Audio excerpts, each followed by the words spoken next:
Hello students आज एक special class organise की जा रही है फॉर यू ऑल बिकॉज कुछ स्टूडेंट्स की ये डिमांड थी कि सर लास्ट मोमेंट में जो स्ट्रेटजी होती है regarding the subject of social science, तो उसको कैसे कोप किया जाए, कैसे उसको टैकल किया जाए, क्योंकि ये जो सब्जेक्ट है ये मोस्ट स्कोरिंग सब्जेक्ट होता है। अगर आप इसको प्रॉपरली रीड आउट कर लेते हैं तो बोर्ड एग्जाम्स में आपका परसेंटेज बूस्टअप करने में ये सब्जेक्ट बहुत ही ज़्यादा हेल्पफुल होता है। ठीक है, तो इसी पर्पस के लिए ये स्ट्रेटजी वीडियो है। ये लास्ट मंथ्स में जो भी चीज़ें आपकी बच चुकी हैं या फिर आपको इस सब्जेक्ट को थॉरली कैसे रिवाइज करना है, ये वीडियो आपको वो समझाने की कोशिश करेगी। तो चलिए स्टार्ट करते हैं ये स्ट्रेटजी वीडियो कि कैसे ह्यूज सिलेबस को एसएसटी के पूरी तरह से एक बार प्रॉपरली रिवाइज कर दिया जाए, कम समय में ज़्यादा आउटपुट कैसे हमें मिल सकता है। तो चलिए शुरू करते हैं, starting from some major portion regarding the syllabus of class 10th। So history में ये जो चैप्टर्स हैं, these chapters are going to be very important for your examination. जितने भी चैप्टर्स यहाँ पर गिवन हैं, ये सभी चैप्टर्स आपको शो किए जा रहे हैं कि यहाँ पर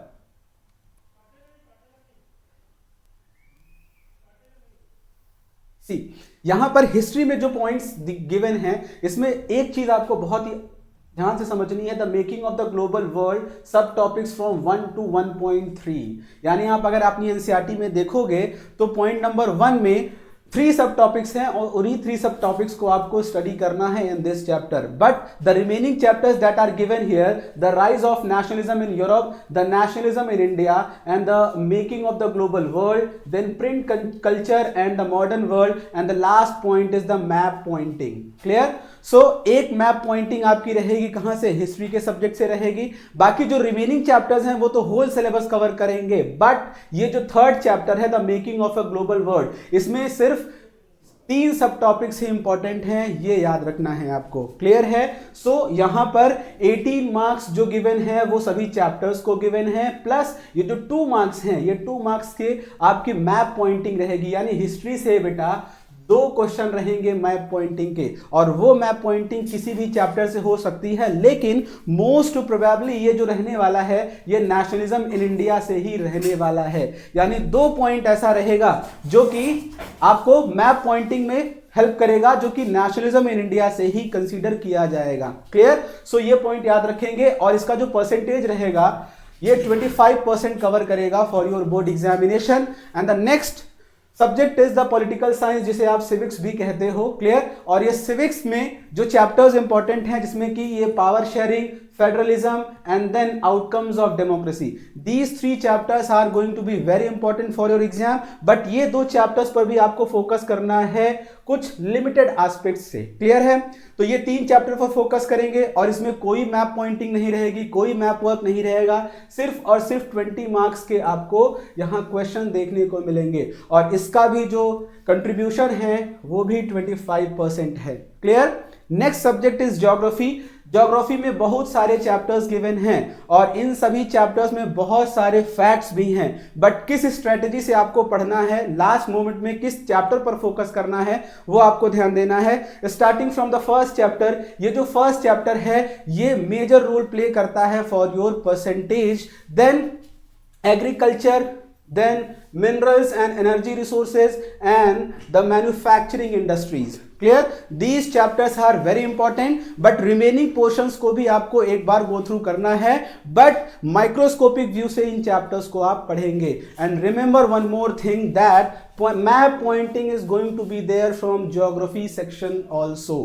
That means कि मैप पॉइंटिंग आपको हिस्ट्री से मिलेगी, और मैप पॉइंटिंग आपको कहां से मिलेगी? ज्योग्राफी से मिलेगी। बाकी किसी भी सब्जेक्ट से आपको मैप पॉइंटिंग के क्वेश्चंस नहीं मिलने वाले हैं। सो यहां पर मैप पॉइंटिंग के सिर्फ 3 क्वेश्चंस रहेंगे, और हिस्ट्री से 2 क्वेश्चंस रहेंगे। यानी 3 और 2 कितने हो गए? 5। यानी 5 मार्क्स का आपका मैप पॉइंटिंग रहने वाला है। क्लियर है? सो 3 पॉइंट्स आपको ज्योग्राफी से मिलेंगे, और याद रखेंगे ये जो मैप पॉइंटिंग के जितने भी पॉइंट्स रहेंगे ये सभी चैप्टर से, यानी किसी भी चैप्टर से पूछा जा सकता है।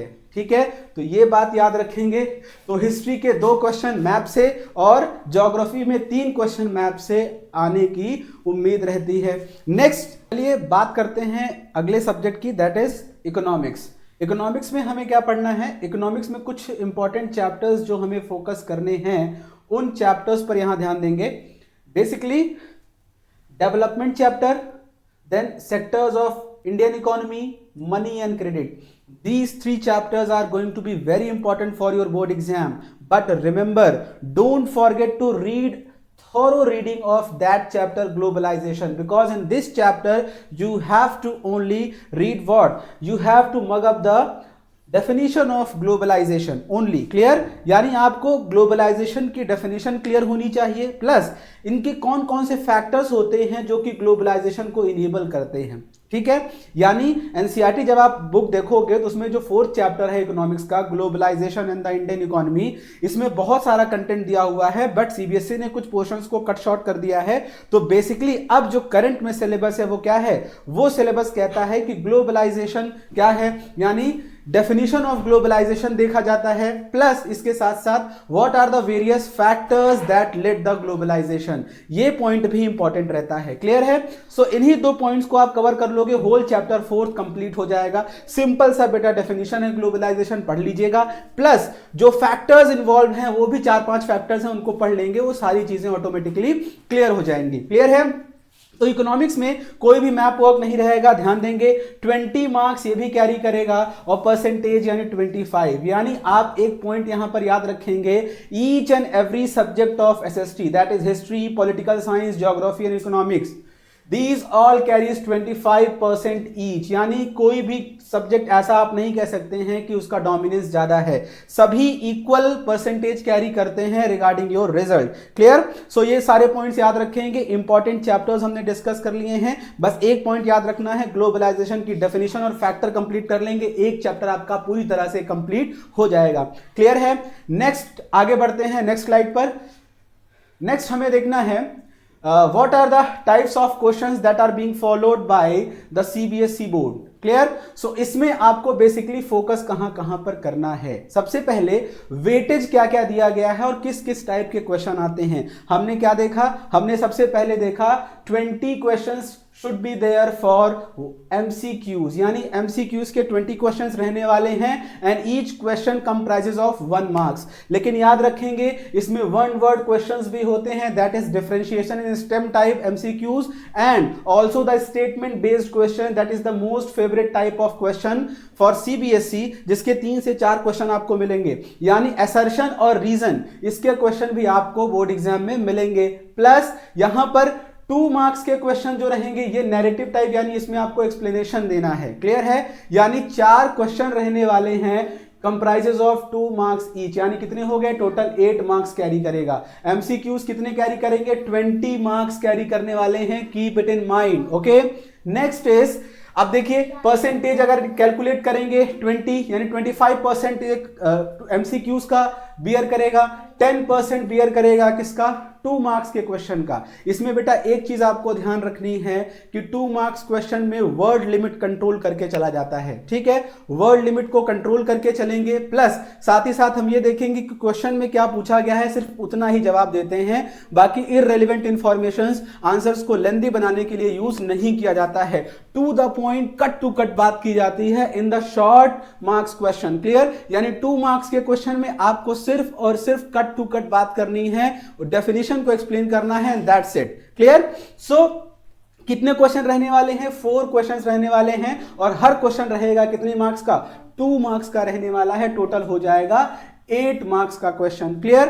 फिर आते हैं, सेम वही टाइप का क्वेश्चन रहेगा, नैरेटिव टाइप, यानी एक्सप्लेनेशन ही करना है बट वर्ड लिमिट थोड़ी सी बढ़ा देनी है, यानी 3 मार्क्स के क्वेश्चन यहां पर रहेंगे, सारे के सारे क्वेश्चन 3 मार्क्स के रहेंगे और टोटल कितने क्वेश्चन रहने वाले हैं, 5 क्वेश्चंस टोटल रहने वाले हैं और 5 question and each question comprises of 3 marks, so that tends to what 15 marks, clear. So 3 marks के लगभग 15 मार्क्स कैरी होंगे, यानी 3 मार्क्स से कितने क्वेश्चन रहेंगे, 5 क्वेश्चन रहने वाले हैं। इसमें भी आपको वर्ड लिमिट का ध्यान रखना है, थोड़ा सा इररेलेवेंट इंफॉर्मेशन आप इसमें ऐड कर सकते हैं, क्यों, क्योंकि ये 3 मार्क्स का क्वेश्चन रहेगा, ठीक है। तो 2 मार्क्स के क्वेश्चन में आपको कट टू कट बात करनी है, फैक्ट टू फैक्ट बात करनी है, बट 3 मार्क्स के क्वेश्चन में थोड़ा सा इलेबोरेशन आपको दे देना है, clear. Now coming to the 4 marks case study type of questions, ये क्वेश्चन फ्री के नंबर आपको देकर जाते हैं, क्यों दे करके जाते हैं, क्योंकि ये तीन ऐसे क्वेश्चन आपको मिलेंगे जिसमें बड़े बड़े पैसेजेस आपको दिए जाएंगे,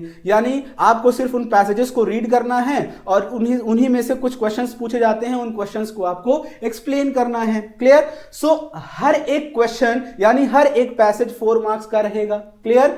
हर एक पैसेज 4 मार्क्स का रहेगा, दैट मीन्स उससे 4 क्वेश्चन या 3 क्वेश्चन मोस्टली पूछे जाते हैं। ठीक है, तो अगर हम यहां पर देखें कि 3 आपको पैसेजेस मिलेंगे और हर पैसेज से 4 क्वेश्चन पूछे जाएंगे, so that is what carries what 12 marks. Clear है? ये जो 12 मार्क्स हैं इसको स्टार मार्क कर लीजिए, ये हर बच्चा पाता है। क्यों? क्योंकि पैसेजेस से ही क्वेश्चन पूछे जाते हैं। सो इसका मतलब क्या है, एसएसटी में 15% नंबर फ्री के होते हैं। एसएसटी में 15% जो नंबर होते हैं वो फ्री के होते हैं, क्योंकि पैसेज रीड करना है और आंसर्स देने हैं। ये कितने क्वेश्चन रहेंगे? 3 पैसेजेस रहेंगे और हर एक पैसेज 4 नंबर का होता है। क्लियर है? Now coming to 5 marks most elaborative part of that paper. Clear है? इसमें आपको क्या करना है, इसमें आपको टोटल 4 क्वेश्चन दिए जाएंगे और हर क्वेश्चन कितने मार्क्स का रहेगा? 5 मार्क्स का रहने वाला है। इसमें आपके पास जितना भी ज्ञान है सारा का सारा ज्ञान डिलीवर करके चले आइए। यानी अगर क्वेश्चन में आपको एक वर्ड का मतलब पता चल गया तो उस वर्ड को इतना इलेबोरेट कर दीजिए कि आपकी पेन थक जाए लेकिन आप नहीं थकें। क्लियर है? सो ये याद रखेंगे, 5 मार्क्स में आपको भर भर के कहानियां लिखनी है, लेकिन हाँ इररिलेवेंट इंफॉर्मेशन नहीं देनी है, यानी आपको टॉपिक के दायरे में रह करके ही अपने आंसर्स को लिखना है, लेकिन कहानियां आप लिख सकते हैं। क्लियर है? सो ये पॉइंट भी याद रखेंगे। सो टोटल ये हो जाते हैं 20 मार्क्स। तो अब आप यहां पर देख सकते हैं परसेंटेज वाइज, तो सबसे ज्यादा परसेंटेज कैरी कर रहा है कौन कौन? यहां एमसीक्यूज अगर आपको आता है तो 25% मार्क्स यहां से मिल गए आपको, और 5 मार्क्स के क्वेश्चन भी आपको कितने नंबर देके जाएंगे? 25% देकर जाएंगे। यानी अगर एमसीक्यू आपने प्रिपेयर कर लिया और 5 मार्क्स के क्वेश्चन आपने अटेम्प्ट कर लिए तो 50% नंबर आपको एज इट इज मिल जाते हैं। क्लियर है? ये पॉइंट याद रखेंगे। But last but not the least, ये जो पॉइंट है मैप पॉइंटिंग का, ये भी फ्री का नंबर होता है, क्योंकि सब कुछ पहले से ही डिसाइडेड होता है कि कौन कौन से लोकेशंस हम आपसे पूछने वाले हैं। यानी सीबीएसई आपको वो गाइड दे देता है जिसमें आपको ये सारी इंफॉर्मेशंस अवेलेबल मिलेंगी कि कौन कौन से मैप के टॉपिक्स आपसे पूछे जाने वाले हैं। तो यहां पर टोटल 5 क्वेश्चन पूछे जाएंगे और हर क्वेश्चन 1 मार्क्स का रहेगा। सो ये कैरी करते हैं around 6.25% of total paper. Clear है? सो अब हम आगे बढ़ते हैं और ये देखते हैं कि अगली स्लाइड हमें क्या बता रही है रिगार्डिंग द स्ट्रेटेजी। क्लियर है? इसमें आपको कुछ भी ध्यान नहीं रखना है, ये सारी चीजें एज इट इज रहने दीजिए। Now coming to the list of map items. अब यही चीज है जो मैं आपको बताने की कोशिश कर रहा था कि मैप में बेसिकली जो फिक्स्ड पॉइंट्स हैं वो फिक्स्ड पॉइंट्स कौन कौन से हैं। क्लियर? यहां पर देखिए, ये सीबीएसई की वेबसाइट से ही निकाला गया कटआउट है। इसमें आप देख सकते हैं हिस्ट्री में ये पहले से ही बता रहे हैं। क्या बता रहे हैं? कि क्या क्या चीजें हम आपसे पूछने वाले हैं। अभी मैंने पिछले स्लाइड में बताया था आपको कि इस पोर्शन से कितने क्वेश्चन पूछे जाएंगे? ओनली 2 क्वेश्चन पूछे जाएंगे और हर क्वेश्चन 1-1 नंबर का रहेगा। तो अगर आप ये सारे पॉइंट्स एक बार मैप में देख लेते हैं कि किसकी लोकेशन कहां है तो आपको ये 2 मार्क्स मिल जाएंगे। क्लियर है? तो basically they are talking about the Congress session. यानी जब हम नेशनलिज्म इन इंडिया पढ़ रहे थे तो उसमें हमने देखा कि कांग्रेस की बहुत सारे सेशंस ऑर्गेनाइज होते थे और ये हर ईयर ऑर्गेनाइज होते थे। तो 1920 में कैलकाटा का सेशन हुआ था, 1920 में ही नागपुर सेशन हुआ था और 1927 में मद्रास सेशन हुआ था। यानी अब इस वाले क्वेश्चन के टाइप में आपको कैलकाटा मार्क करना होगा, नागपुर मार्क करना होगा और मद्रास मार्क करना होगा। इनकी लोकेशंस आप लोग रट लीजिए और यही क्वेश्चन बार बार रिपीटेडली पूछा जाता है और वही चीजें मार्क करके नंबर लीजिए और आगे बढ़िए। क्लियर है? लेकिन कुछ क्वेश्चंस ट्विस्ट भी किए जाते हैं। ट्विस्टिंग कैसे की जाती है? ट्विस्टिंग जैसे किया जाएगा कि आपको एक स्टेटमेंट दे दिया जाएगा कि 1920 में कांग्रेस का एक सेशन ऑर्गेनाइज हुआ था, मंथ भी दे देगा, मई मंथ में हुआ था या फिर दिसंबर मंथ में हुआ था। ठीक है, ये दिसंबर मंथ में हुआ था, वो मई मंथ में हुआ था। तो आपको स्टेटमेंट दे दिया जाएगा कि मई 1920 में एक कांग्रेस का सेशन ऑर्गेनाइज हुआ था, उस सेशन की लोकेशन को मैप पे प्लॉट करिए। तो आपके दिमाग में आना चाहिए कि हाँ कैलकाटा में हुआ था तो कैलकाटा हम उसको मार्क करेंगे। ऐसे ही पूछा जाएगा दिसंबर 1920 में किस लोकेशन पर कांग्रेस का सेशन हुआ था, उसको मार्क करिए। तो आपके दिमाग में आ जाना चाहिए बात क्या कि नागपुर में हुआ था, हमको उसको एज इट इज मार्क कर देना है। क्लियर? सो ये पॉइंट याद रखेंगे। फिर सत्याग्रह मूवमेंट से भी बात पूछी जाती है कि किस लोकेशन पे हुआ था। हम लोगों ने इस चीज को पढ़ रखा है क्या कि ये जो तीनों सत्याग्रह मूवमेंट्स हैं ये अर्ली सत्याग्रह मूवमेंट्स हैं महात्मा गांधी के 1917 1918। क्लियर। तो खेड़ा कहां पर है, याद रख लीजिए, खेड़ा कहां है, खेड़ा है गुजरात में। ठीक है, खेड़ा कहां पर है, गुजरात में है। ऐसे ही चंपारण कहां है, चंपारण है बिहार में। तो जब लोकेशन पता रहेगी, बिहार स्टेट आपको मैप में पता है, तो थोड़ा बहुत अंदाजा लगा के आप उसको मेंशन कर सकते हैं। अहमदाबाद कहां है, अहमदाबाद भी कहां पर है, गुजरात में है। क्लियर है। जलियांवाला बाग कहां हुआ है, जलियांवाला बाग अमृतसर में हुआ है। जलियांवाला बाग कहां है, अमृतसर में हुआ है। क्लियर है।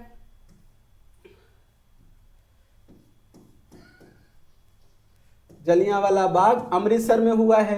क्लियर। इसी तरह से दांडी कहां हुआ है, दांडी गुजरात में हुआ है। तो सभी की लोकेशंस आपको एग्जैक्टली वैसे मैप वर्क के लिए हम अलग वीडियो लेकर आएंगे जिसमें सारी की सारी लोकेशंस आपको मैप में पहले से बनी रहेंगी। ठीक है, but for the time being आप इन चीजों को देख लीजिए। क्लियर। फिर रिसोर्सेज एंड डेवलपमेंट से क्या क्वेश्चन आ सकता है, सिर्फ एक फिक्स्ड टाइप ऑफ क्वेश्चन आता है कि सॉइल के टाइप्स, यानी कौन कौन सी सॉइल इंडिया के किस रीजन में पाई जाती हैं, उस रीजन को शेड कर दीजिए और आगे बढ़िए। ठीक है। फिर वाटर रिसोर्सेज से आपसे डैम की लोकेशन पूछी जाएगी। कहा जाएगा सलाल डैम कहां पर है, भाखड़ा नांगल डैम कहां पर है, टेहड़ी कहां पर है, नागार्जुन सागर कहां पर है, तुंगभद्रा कहां पर है। यानी जितने भी डैम्स हैं किस रिवर पर बने हैं प्लस किस स्टेट में है, उस लोकेशन को आपको मार्क करना है। और क्वेश्चन सिर्फ इन्हीं में से पूछे जाएंगे, इसके अलावा कोई तीसरा डैम नहीं पूछा जाएगा। यानी जितने पॉइंट यहां पर मेंशन हैं, मैप वर्क यहीं से आना है बेटा और कहीं से भी नहीं आना है। क्लियर है। फिर एग्रीकल्चर से क्या पूछा जा सकता है, सिर्फ आपसे पूछा जाएगा कि बता दीजिए कौन सा एरिया है ऐसा है, कौन सा स्टेट ऐसा है जहां पर राइस की प्रोडक्शन सबसे ज्यादा होती है। तो हम सबको पता है कहां पर होती है, वेस्ट बंगाल में होती है। तो वेस्ट बंगाल स्टेट को मार्क करिए और आगे बढ़िए। वीट की प्रोडक्शन सबसे ज्यादा कहां पर होती है, वीट प्रोडक्शन होती है उत्तर प्रदेश में। उत्तर प्रदेश को मार्क करिए और आगे बढ़ जाइए। क्लियर। सबसे इंपॉर्टेंट पार्ट है इस ज्योग्राफी पोर्शन का, मिनरल्स एंड एनर्जी रिसोर्सेज। कौन से मिनरल कहां मिलते हैं, ये याद करते करते इंसान बूढ़ा हो जाता है लेकिन याद नहीं होता है। ठीक है। तो आप लोगों को इसके लिए ट्रिक बताई जाएगी, लेकिन वो वीडियो दूसरी वीडियो रहेगी जिसमें हम मैप वर्क प्रॉपर्ली डिस्कस करेंगे। क्लियर है। But for the time being आप बस ये देख लीजिए कि सीबीएसई कौन कौन से क्वेश्चन को इंपॉर्टेंस देता है। क्लियर है। नाउ अब यहां मिनरल एनर्जी रिसोर्सेज में मयूरभंज, दुर्ग, ये सब आयरन ओर के डिपॉजिट्स हैं जो आपसे पूछे जा सकते हैं। बाकी फिर यहां पर जितने भी लोकेशंस मेंशन्ड हैं उन लोकेशंस को एक बार देख लीजिए। क्वेश्चंस याद रखिएगा बेटा, इन्हीं टॉपिक से बनेंगे, इसके अलावा कोई अदर लोकेशन नहीं पूछा जाएगा। क्लियर है। फिर यहां पर थर्मल पावर प्लांट्स कुछ लिखे हैं, न्यूक्लियर पावर प्लांट्स लिखे हुए हैं। मैन्युफैक्चरिंग इंडस्ट्रीज में बेसिकली आपको मुंबई मार्क करना है, Indore, Surat, Kanpur and Coimbatore, that is in Tamil Nadu. Clear. So these are some important points that you have to mug up for your map work. But remember, इसके बाहर मैप वर्क नहीं आता है। मैप वर्क की एक सेपरेट वीडियो हम लोग किसी दूसरे दिन डिस्कस करेंगे। क्लियर है। नेक्स्ट इंपॉर्टेंट चीज क्या लेकर आए हैं शुभम सर आपके लिए, नेक्स्ट इंपॉर्टेंट चीज, अब यहां पर एक लास्ट चैप्टर बच गया है और कुछ remaining portion mineral and energy resources के लिए हैं। तो ये पॉइंट्स आप एक बार देख लीजिए, ये सारे के सारे पॉइंट मैप वर्क के ही हैं। क्लियर है। तो आपको ये लग रहा होगा कि पॉइंट्स तो बहुत सारे हो जा रहे हैं, कितना इंसान याद रखेगा मैप प्लॉट करने के लिए। तो इसमें भी कुछ ऐसी चीजें हैं जो बार बार रिपीटेडली पूछी जाती हैं, वो हम लोग डिस्कस करेंगे उस पर्टिकुलर वीडियो में। क्लियर। अब यहां पर जितने भी लोकेशन यहां मार्क्ड हैं ये सभी सी पोर्ट्स हैं। इन सी पोर्ट्स को भी हम मैप में प्लॉट करना सीखेंगे। प्लस इंटरनेशनल एयरपोर्ट्स कहां पर कौन से हैं ये भी इंपॉर्टेंट है आपके एग्जाम पॉइंट ऑफ व्यू से, मैप पॉइंट ऑफ व्यू से। अगर आपको मैप में 5 में 5 लेना है तो आपको क्या करना है, आपको इन सभी पॉइंट्स को लर्न करना पड़ेगा। क्लियर है। चलिए नेक्स्ट आगे बढ़ते हैं। यस, अब देखिए क्वेश्चंस किस टाइप के बनते हैं। ठीक है, क्वेश्चन किस टाइप के बनते हैं, जैसे अभी आपको ये पेपर के कुछ कट्स दिखाए जा रहे हैं जो कि प्रीवियस ईयर क्वेश्चंस के हैं। मैंने आपको कहा कि 2 मार्क्स के क्वेश्चन मिलेंगे आपको पेपर में, 2 मार्क्स के क्वेश्चन मिलेंगे और टोटल कितने क्वेश्चन होंगे, 4 क्वेश्चन होंगे, यानी टोटल कितने मार्क्स हो गए, 8 मार्क्स, ये सेक्शन बी करके आएगा। तो अब आप ये देखिए कौन कौन से क्वेश्चन आपको इस तरह से पूछे जा रहे हैं। अब आपको आंसर कैसे करना है, जैसे सपोज करिए आपको 21 का पार्ट ए या पार्ट बी दोनों में से कोई एक अटेम्प्ट करना है, और का मतलब समझ जाइए कि दोनों में से ऊपर या नीचे कोई एक अटेम्प्ट करना है। क्लियर है? तो अब ये क्वेश्चन पूछ रहा है रोमांटिसिज्म के बारे में, 2 ही मार्क्स का क्वेश्चन है, एक वर्ड आपको मिल गया, अगर इसका मतलब पता है तो हर जगह कॉपी में सिर्फ रोमांटिसिज्म को एक्सप्लेन कर दीजिए और आगे बढ़िए। No need to see the other words that are given in the question, यानी सिर्फ और सिर्फ आपको रोमांटिसिज्म को फोकस करना है, इसको 4 लाइन में एक्सप्लेन करिए और मूव कर जाइए नेक्स्ट क्वेश्चन की तरफ। अगर आप ये वाला क्वेश्चन अटेम्प्ट करते हैं तो फ्रेडरिक सूरियो की पेंटिंग को आप एक्सप्लेन कर दीजिए और उस पेंटिंग को एक्सप्लेन 4-5 लाइन में करिए और आगे बढ़िए। क्लियर है? इसी तरह से प्लांटेशन एग्रीकल्चर को डिफाइन करिए, आगे बढ़िए। यानी सिर्फ यहां मुद्दे की बात करनी है, कहानी नहीं रचनी है। ठीक है कि आप स्टार्टिंग में 2 लाइन हिस्ट्री का लिख रहे हैं, फिर क्या कर रहे हैं, कोई अपनी कहानी लिखते चले जा रहे हैं, तो ये इस क्वेश्चन में नहीं करना है, करना है बट इस क्वेश्चन में नहीं करना है। ठीक है, तो बेसिकली ये डिफरेंट टाइप ऑफ क्वेश्चंस हैं जिससे आपको आइडिया लगा सकते हैं कि किस क्वेश्चन में आपको क्या करना है। ठीक है, जैसे 2 प्रोविजंस आपको बताने हैं कि इंडिया कैसे एक सेकुलर स्टेट है, ये भी 2 पॉइंट सिर्फ लिखिए, सिर्फ कहानी में मात्र 2 पॉइंट होंगे, 2 किरदार होंगे और उसको एक्सप्लेन करिए और आगे बढ़िए। क्लियर है? चलिए, तो ये तो बात हो गई 2 मार्क्स के क्वेश्चन की। अब हम बात करते हैं आगे 3 मार्क्स के क्वेश्चन की। 3 मार्क्स का क्वेश्चन क्या कहता है कि भैया यहां पर टोटल कितने क्वेश्चन होंगे, टोटल होंगे हमारे पास 5 क्वेश्चंस। क्लियर है? यानी बकवास नहीं करेंगे, सिर्फ 5 क्वेश्चन को ध्यान देंगे, 15 मार्क्स यहां से उठाएंगे और आगे बढ़ेंगे। अब इसमें थोड़ी सी कहानी आप ऐड ऑन करते जाइए। ठीक है, यानी explain the implication of print culture on the religion reforms in India during 19th century, यानी एक एक वर्ड पर फोकस करना है, प्रॉपर एक्सप्लेन करना है। अराउंड 8 to 10 लाइंस आपके आंसर में होनी चाहिए, क्योंकि क्वेश्चन कितने नंबर का है, 3 नंबर का है। ठीक है, तो यहां पर भी आपको चॉइसेस देखने को मिलेंगे। Right any 3 functions of the political party. Clear है? यानी किसी भी पॉलिटिकल पार्टी को उठाइए, उसके 3 फंक्शंस बता दीजिए कि पॉलिटिकल पार्टी का काम क्या होता है। सिर्फ 3 पॉइंट मेंशन करिए, 3 मार्क्स लीजिए और आगे बढ़ जाइए। क्लियर है? तो इसी तरह के क्वेश्चंस आपको मिलेंगे। क्वेश्चन को एक्सप्लेन करना है 2 नंबर से ज्यादा, लेकिन 4 नंबर या 3 नंबर वाले से कम करना है। क्लियर है? वर्ड लिमिट आपको पेपर में गिवन रहेगी, तो ये भी पॉइंट आपको याद रखना है। क्लियर है? चलिए बढ़ते हैं आगे, ज्यादा टाइम नहीं लेंगे। Clear? Next is 5 marks question. इसके टोटल 4 क्वेश्चन रहते हैं। अब यहां पर थोड़ा सा धीरज रखिए। ठीक है, धीरज कैसे रखना है आप देखिए। 5 मार्क्स का क्वेश्चन है, हल्का फुल्का क्वेश्चन नहीं है। 5 मार्क्स क्वेश्चन है, हल्का फुल्का क्वेश्चन नहीं है।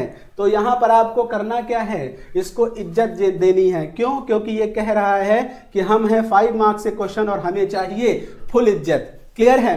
तो इनको चाहिए फुल इज्जत, तो दे दीजिए भाई फुल इज्जत, क्योंकि 4 क्वेश्चंस ये रखेंगे अपने पास और हर एक क्वेश्चन 5 नंबर का रहने वाला है, यानी 20 नंबर सीधे सीधे इनके झोली में पड़े हैं। अब आपको लेना कैसे है, सेक्शन डी करके आपसे आएगा और क्वेश्चन ये कह रहा है you have to explain in the long way. Clear है? लॉन्ग आंसर आपको यहां पर यूज करना है। क्लियर है? अब देखिए क्वेश्चन के टाइप कैसे कैसे बनते हैं, ये बहुत ध्यान से देखेंगे। Analyse the implications of the first world war on the economic and the political situation of India, यानी वर्ल्ड वॉर का जो इंपैक्ट है वो इकोनॉमिकली इंडिया पर क्या पड़ा और साथ ही साथ पॉलिटिक्स पर क्या पड़ा, इन दोनों एस्पेक्ट्स को स्टडी करना है और लिखना भी है। अगर सिर्फ आप एक एस्पेक्ट लिखते हैं तो सिर्फ और सिर्फ 2.5 मार्क्स मिलेंगे, 5 मार्क्स नहीं मिलने वाले हैं। क्लियर है? यानी 5 मार्क्स के क्वेश्चन को चाहिए फुल इज्जत, तो देनी भी पड़ेगी आपको फुल इज्जत। क्लियर है? तो इसी तरह से दोनों में से कोई एक अटेम्प्ट करना है, और का मतलब आप समझ ही रहे हैं। क्लियर है? अब दूसरा क्वेश्चन कुछ और उठा लीजिए, जैसे roadways have an edge over railways, यानी आपको बताना है कि रोडवेज ज्यादा फायदेमंद है रेलवेज के कंपैरिजन में। क्यों, ऐसा क्यों है? तो ये भी चीज आप एक्सप्लेन कर पाएंगे अगर आपने रोडवे से ट्रेवल किया होगा और रेलवे से ट्रेवल किया होगा, तो आपने फील किया होगा कि रोडवे क्यों ज्यादा इंपॉर्टेंट है, क्यों ज्यादा बेनिफिशियल है एज कंपेयर टू रेलवे। तो जितनी कहानी आपने पूरी जिंदगी पढ़ी है ट्रेवल करते समय, उन सभी को एज इट इज यहां पर मेंशन कर दीजिए और खुश हो जाइए 5 नंबर लेकर। क्लियर है? तो इस टाइप के क्वेश्चन बनेंगे बेसिकली।